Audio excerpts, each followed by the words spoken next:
G'day, this is Anita Bath from Supertech Electronics, and today we're going to show you how to remove this stereo system out of this Kia Sportage.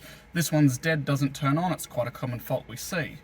The tools you will need today is a Phillips head screwdriver, a plastic spudger, and perhaps some metal object like a flat blade screwdriver or a butter knife to help pull the clips.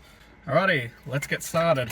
The first section we're going to work on, now this is all loose for video purposes, but the first section we're going to work on is this plastic surround around here. This sits over this one here, so we have to get this out first.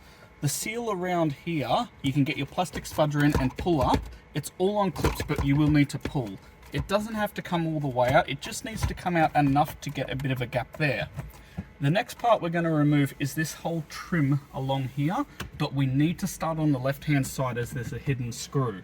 Alright, so this is the next panel you need to get off. It is on clips and will fold back. So you just get your spudger in and fold it back. Now there'll be one Phillips head screw up here which is already removed, and there's two clips holding this in. So this is where you can use your flat bladed screwdriver or butter knife in this case to pull that forward, give it a bit of pressure and unclip the other one, and then it will start letting go. Now all of this will come off. It is on clips, so what we're going to do is start pulling back, and we're going to pull this back so we can get this panel out of the way. Now it's going to have one cable holding it in. All you need to do is press the button down, pull the clip out, and then this whole panel will come away. Alrighty, so now that we're here, the reason why we got that panel off is there's two Phillips head screws, one there and one over here we need to remove so we can take this surround off.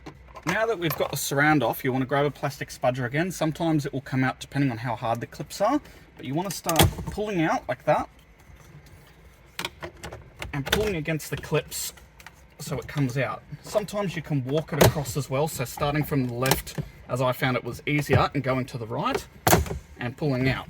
Now you will hear some clips cracking, that's just because they're in quite tight, and then you just pull it out, put it to the side, and now we got our radio.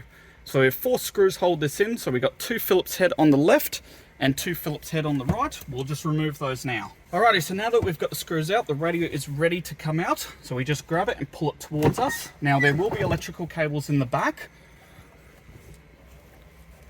So to get these out, the guys on the left here have got a little clip at the top that you push in and pull the connector out.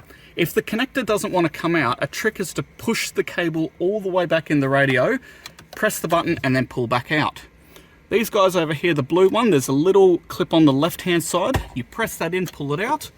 This blue one, press at the top, out he comes. And the last one here, push down and out he comes. Alright, and now that we've got that one out, there's one last cable which is underneath it right here. So we just press that and pull it out. Now the radio is out, ready to send off to Supertech Electronics for repair.